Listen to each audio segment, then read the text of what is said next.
Hey everybody, it's Savannah Taylor, the Gardenista, your kitchen garden coach. And today we are going to just have a little chat about exactly what is a kitchen garden. I know that that concept might be a little new for some of you, and or it may not be. Some of you have been uh, maintaining a kitchen garden for years, for generations even. But we're going to have a little talk while I snip some of my collard greens.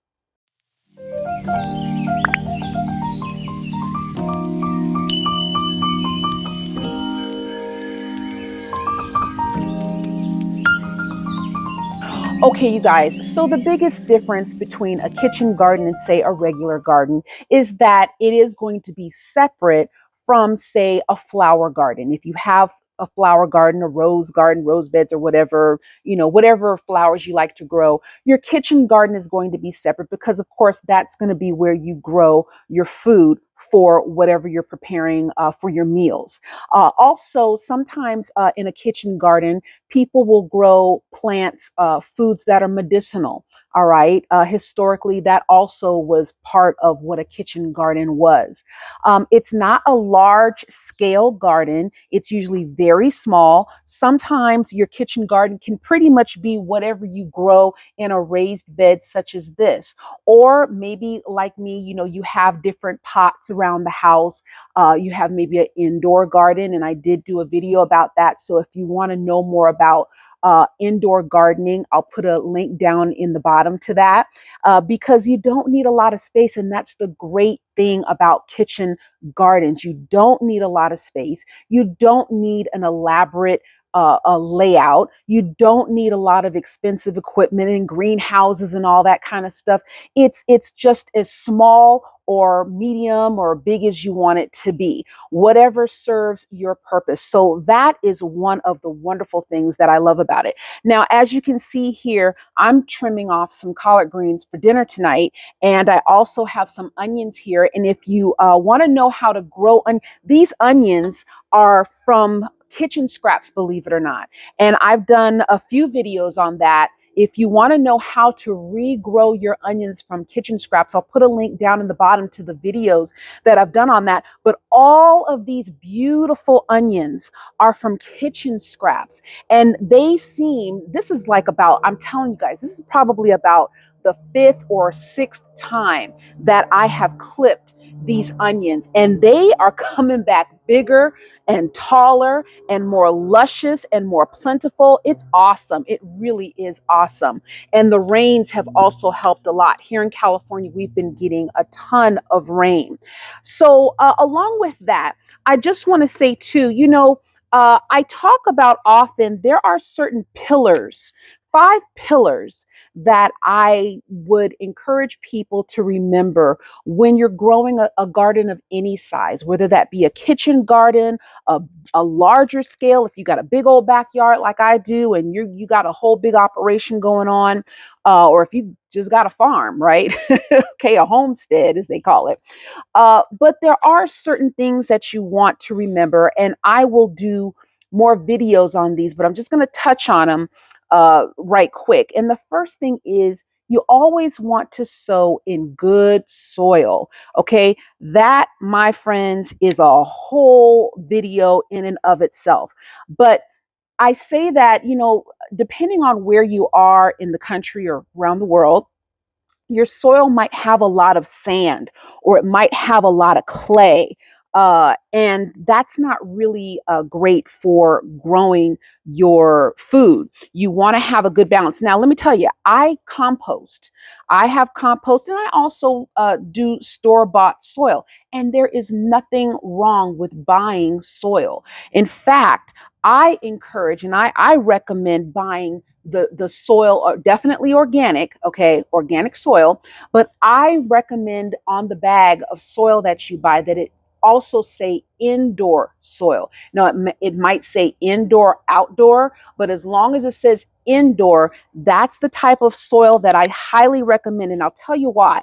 I grow a lot of things. I start a lot of my seeds indoors. Okay. And so I have to put soil in my little nursery pots indoors. And see, if you bring outdoor soil indoors, you're going to attract a lot of gnats. Okay. And you don't want that. Even with spring coming, we don't need no more gnats and mosquitoes indoors than we already about to get. Okay. And I also have a little tip for that as well. The ZEVO flying insect catcher. That's available in my Amazon store. I highly, highly recommend those. Oh my gosh, with spring coming, like I said, man, it catches everything. I looked at it yesterday and I didn't even realize we had that many flying insects in the house. And so I guess it's doing its job because it's springtime is here and the rains bring whatnot. Okay. But anyway, soil. Grow in good soil. Nothing wrong with buying indoor soil. Store-bought soil. Just make sure it says on the bag indoor, outdoor, and that's just my personal preference because, like I said, I start a lot of seeds indoors. Okay. All right. So my second pillar is to water wisely. What do I mean by that? Now, you would think that watering your garden is a no-brainer, and it really is. But there are certain things that you want to be mindful of when you're watering your garden, especially when it's hot and you're tempted to just really go in on the watering. If you know you've been watering your garden very well and your leaves start turning yellow, some of you already know where I'm going with that. It means that it's too much water. Okay, it's too much water if your leaves are turning yellow. And of course, if you haven't been watering and they're turning yellow, well, there you go. But you can always tell by just looking at the soil. You can stick your finger in the soil and test the moisture because unless you're growing young seedlings, okay, you really don't want a lot of water. A lot of plants don't want to sit in soggy water, right? That even sounds uncomfortable, right? So you want to water wisely. And if you are in a part of the country where you get a lot of rain, definitely set up some barrels. I mean, we've been fortunate. I've gotten some rainwater. Yay! Here in California, that's something we really root about because we're always in drought crises and water restrictions and whatnot. So, but yeah, if you're in a part of the country where you get a lot of rain and you can capture water, do that. Okay, go with that. So water wisely. It's not just about conserving water, but also about being strategic in watering. And you don't want to hose down your plants. You want to practice as much as possible. You want to practice watering the soil itself. You want to water from below. Okay, you don't want to hose your plants down because a lot of times that can invite disease. Sometimes plants don't have the ability to dry out like they should, especially if you live in a humid part of the country. They don't have the ability to dry out, and that can invite disease, and then that's going to draw pests. And so you want to water wisely. Now, some things are going to be fine. You just don't want to make it a practice of hosing down your plants, is all I'm saying. Okay. So, like I said, number one, sow in good soil. Number two, you want to water wisely. And number three, you want to fertilize to feed. Now, this is something I had to learn kind of by accident, I guess you can say. So, I remember one time I was a young gardener and I was on it with the fertilizing. I mean, I was fertilizing like you wouldn't believe. And so I'm noticing by the end of the summer, I ain't getting no fruit. And I'm like, what is going on? I had these big, beautiful leaves and blossoms and things, but I didn't have no fruit. And it was because I was over fertilizing. So you can over fertilize. Now, me as a practice, I will fertilize, when the plant is young, or when I'm, just putting it in the soil. If I'm transplanting a young plant into where it's gonna grow and stay, I'll fertilize that soil. And then when I see it fruiting, I'll fertilize again, as a practice. And you can kind of figure out and find your way. Sometimes people fertilize once for the spring, once for the summer, every season. But sometimes things grow faster than a whole season. Some stuff will grow within a month. Right. So you want to fertilize to feed. You don't want to over fertilize. So if you see yourself getting a whole bunch of big, beautiful leaves on things that are supposed to be fruiting, you might be over fertilizing. Okay. Okay. So my fourth pillar of kitchen gardening and gardening in general is to know your season. Now, what do I mean by that? Know your season. Well, now here in California, I can pretty much grow year round. Okay. The weather, we've had unusual weather in this season, but for the most part, I can pretty much grow year round. Now that ain't true for most people, most of you around the country and around the world. I get that. A lot of you get some really tumultuous blizzards and tornadoes and hurricanes and whatnot. Okay, but you can Google when in your area your evenings, your nights start getting to be around 60 degrees. When your evenings and nights are consistently around 60 degrees, then you know in your part of the country that it's probably safe to go ahead and start planting outside or bringing your indoor things that you started indoors to go ahead and bring them outdoors. Okay, and we'll talk about hardening off things. Sometimes you have to bring them out for a little bit, take them back in so they can get used to the outside. Not everything, but some things. We'll talk about that in another video. But yeah, so know your season. Now, our evenings have been below 60 here in California. However, our days have been pretty much in that area. All right. And we're just coming out of a winter garden series as well. So there were things that I grew over the winter that are still doing fine and they'll be fine. Okay. And if you want to know some of those things that do well in the winter, you can go back and watch some of my videos of the winter garden series. Okay. But pretty soon we're going to start getting ready for spring planting, and it's going to be so exciting. Okay. So the last thing is, you guys, be a good steward of your garden. Now, what do I mean by that? Stewardship. It's a no-brainer. If you're going to have a garden, you got to check on it. Okay. Now, do you have to check on it every single day? No, not really. Some people do. You do have some people that are very, very they're on it. Okay. They check their plants every day.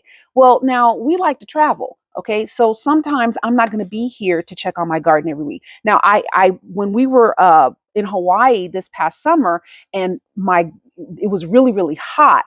I needed my plants needed to be watered every single day. And for the size of the garden that I have, it takes a good in the summertime with all that I had going on. I had melons and cucumbers and all kind of stuff going on. It took about 45 minutes to an hour to water my entire garden properly in the summertime. So I had to hire somebody to come. It was a friend, my sister. My sister came, and she for the whole week came every day and watered. Paid her a little something, something. But that's what you can do if you're going to travel or be away for a time. Now, some people they set up a watering system where it's on a timer.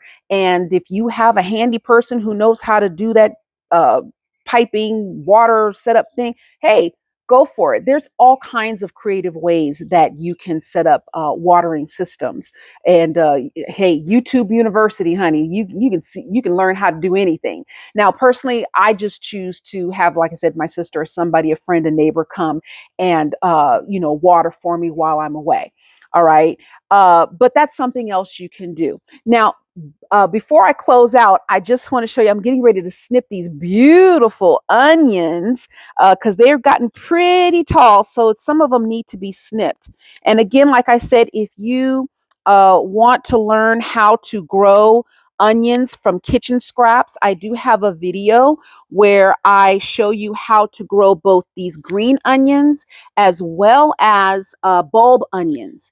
And I do have some pictures and things of some bulb onions that I started indoors, and then I put them into some soil, and man, they are really taking off. Now, the bulb onions, just so you know, you're not going to get a whole big old bulb onion, okay? But you will get something similar to these green onions that I'm snipping here. And I did mention, I just started growing regrowing kitchen scraps within the past year, and it has been so exciting. I'm telling you, gardening is just a never-ending uh, barrel of discovery. Look at these beautiful onions. Oh, aren't they gorgeous? Oh my gosh, they smell so good. I'm hungry. Oh my gosh. Okay, but yeah, it is really is a awesome journey. But what I was saying about the bulb onions is that I believe if I let them go, I believe they will form another smaller bulb, maybe about half, a quarter of a fist size bulb, which can, be eaten, used, tossed into a salad or whatever. But I would say I have a pretty good harvest here of these collard greens and green onions. Aren't they gorgeous? So, you guys, if you have not gotten your supplies yet, be sure to check out my Amazon store. These bowls, by the way, are wonderful to have in the kitchen. I have them in just about every size, and they are also in my Amazon store. I love them because, they don't hold bacteria, and, you're in the garden, you're in the kitchen, and they wash up really good, and you don't have to worry about, like I said, them holding bacteria or anything. Also, these are also very good to have in the kitchen. You should always have a pair of shears that are just for food. I have a smaller pair for snipping my little herbs indoors, and that's also in my Amazon store. So this is just part of little kitchen supplies, really inexpensive, you guys. But yeah, whatever you need, your pots, your soil, your everything. Let's get ready for spring, because I'm telling you, springtime is here and it's time to hit it. Okay. But I welcome your questions. I welcome your comments. Thank you all for your support. I look forward to continuing this journey for spring with you all. And that's it. That's it. I'll talk to you guys again next time. All right. Remember, this is why kitchen gardens matter. All right. Talk to you guys again next time. Bye.